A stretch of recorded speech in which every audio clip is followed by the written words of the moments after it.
Hey, thanks for checking out today's video. We are going to be talking today about being an empath and taking less responsibility for others and more responsibility for yourself. So if we haven't met yet, my name is Michelle and I work as the soul translator, as well as have the Empowered Empath Soul Camp and the Sensate Soul.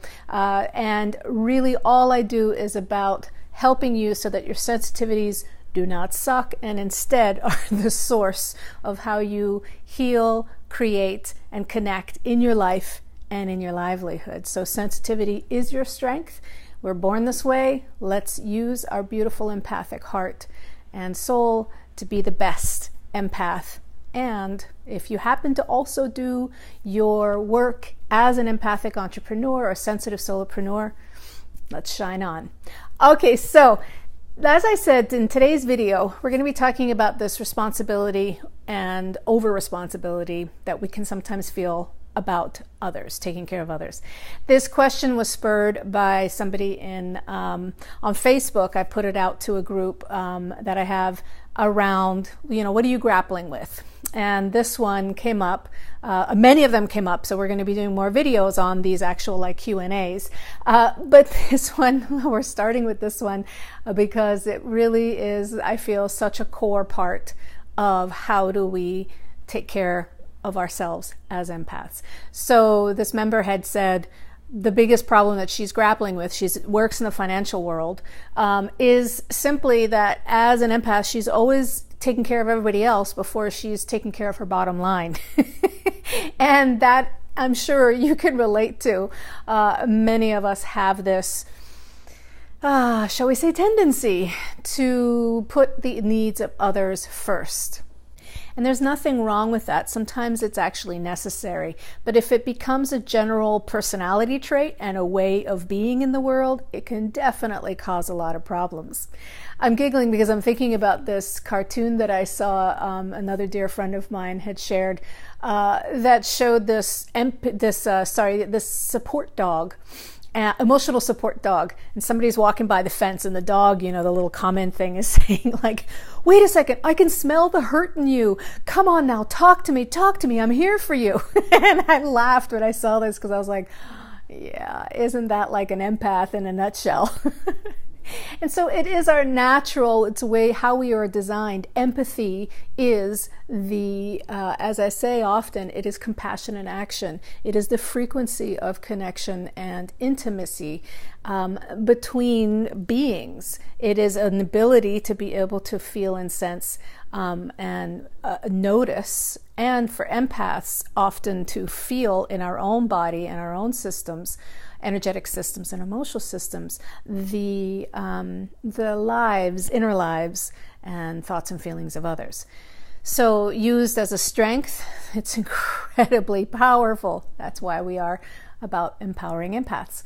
But used as a way to take care of everybody else and not yourself, it's incredibly depleting. So this is one of those things about being an empath or a sensitive and also intuitives, that can also be like an Achilles heel.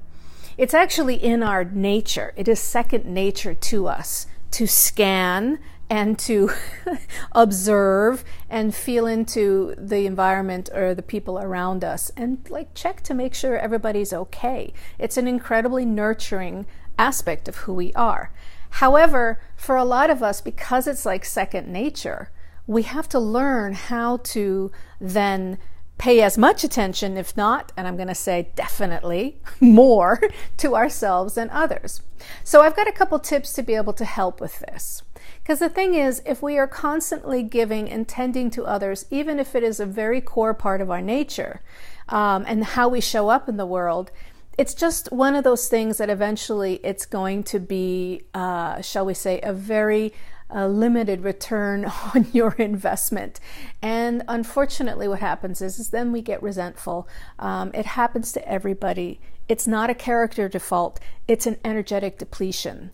And basically it's one of your greatest strengths has turned upside down, is now working against you. And that, my dear empath, is not why you're here. You're not here to get depleted. You're here to fill up with your beautiful empathic heart and let it spill over so that you can help others and heal and create whether you're doing that in your life, your relationships, or also in your work. And that last part for what you're doing for your work or your livelihood, especially if you're an empathic entrepreneur, honing this skill of being able to really put yourself first and your business first and your creative expressions first is essential, because we create these things because they're coming from our heart and soul, and they're our way to serve. And it's that classic thing, but for empaths it's extra strong, because we're so used to giving the oxygen away to everybody else, like in the airplane when they say put the oxygen mask on first. It's important for everybody, and it's extra important for empaths and sensitives, because our tendency again is to scan to others and see what they need before we look at ourselves and ask ourselves, what do we need? So here are 3 ways to be able to empower yourself more around making yourself and your responsibility to yourself and your business, if that's true for you as well, a priority. All right, so the first one is a little bit of a wordplay, and for those who don't know me yet, I definitely like to get a little jiggy with words, because words are energy, they're frequency, they're vibration, and they hold a lot of different meanings.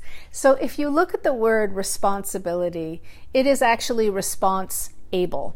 So it is your ability to respond. So this is a really huge mindset shift for a lot of empaths. Because the thing is, we usually are incredibly responsible. We take responsibility for other people's emotions and psychologies and inner world. How much more responsible can you get than that?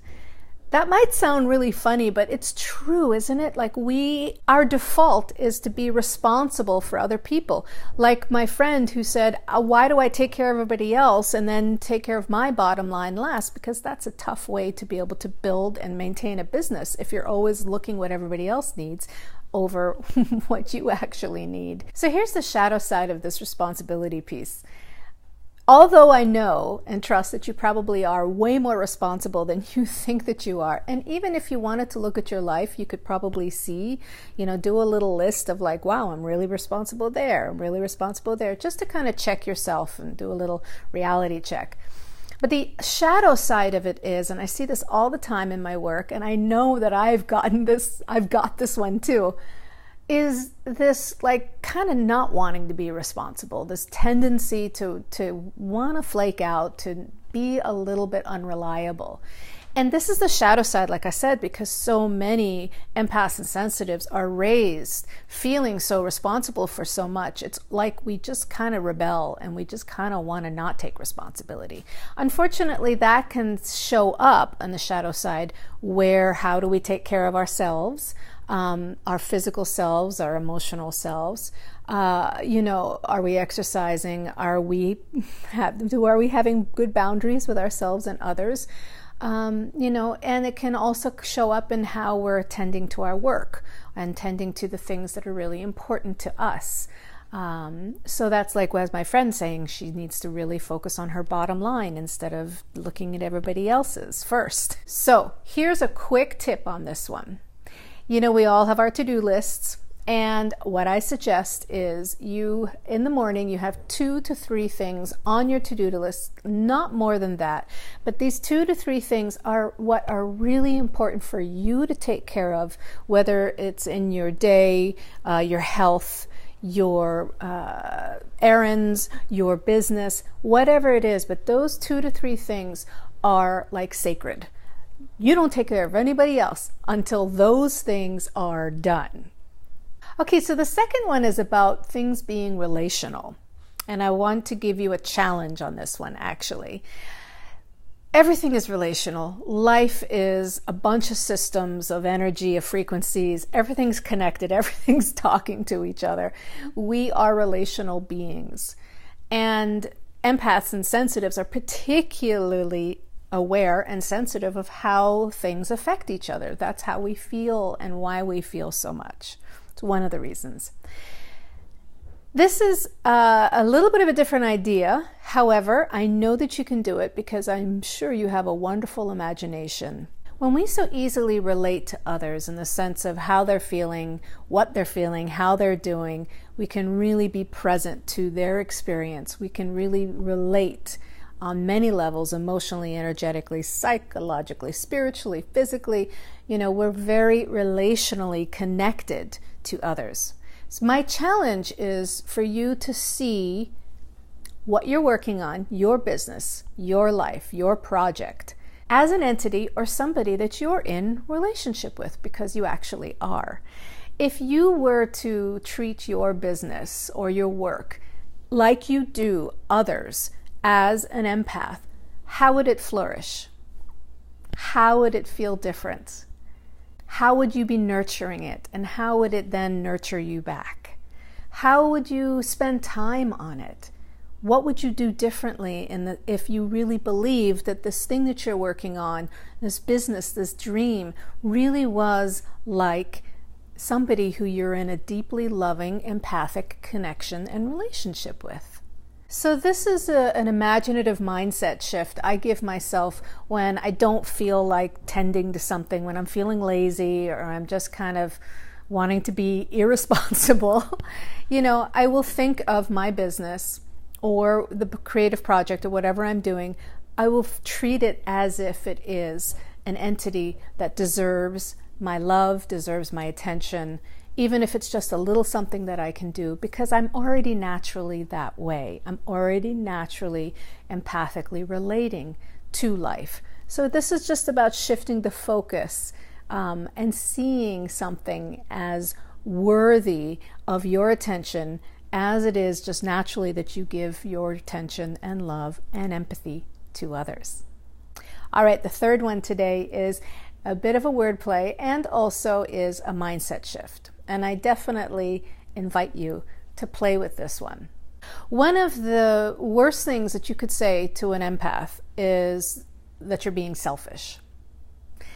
Now I'm going to fix that and say one of the best things you can say to yourself as an empath is I'm being self-full. There's a big difference in that. So empaths and sensitives have a really short tripwire around people who are inconsiderate and selfish, self-absorbed.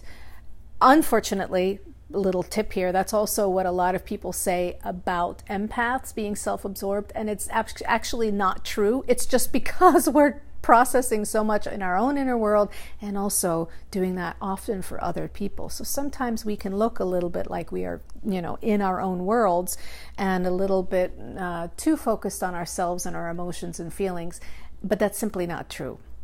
But that's another video. But truly, and I'm sure you can relate to this, it is one of the most challenging things for empaths to do to become more selfish or selfful, as I like to say. The reason why I say selffulness instead of selfish, because the word itself, if you look at selfish, it means you just got a little bit of yourself.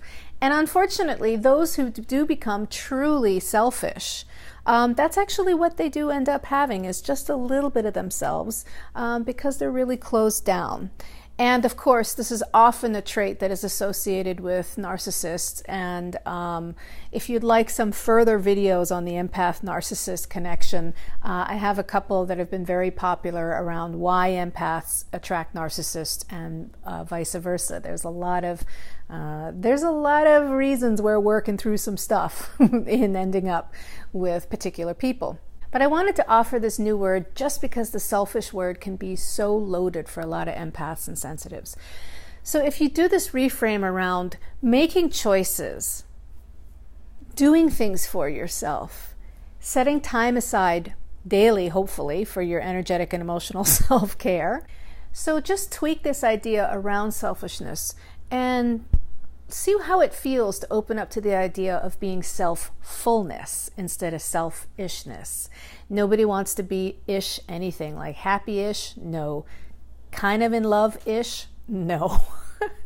Those are not very exciting nor empowering states. So let yourself play with this idea of what can I do today for myself to be more self-fullness. All right, that's our video today, and thank you so much for watching. If you liked this video, please do give it a thumbs up, subscribe to my channel, or wherever you happen to be seeing it, please do comment. I'd love to hear from you and have these relational conversations. And as well, also you can find me at thesoultranslator.com and thesensatesoul.com. All right, so much love, and I'll see you in the next video. Take care.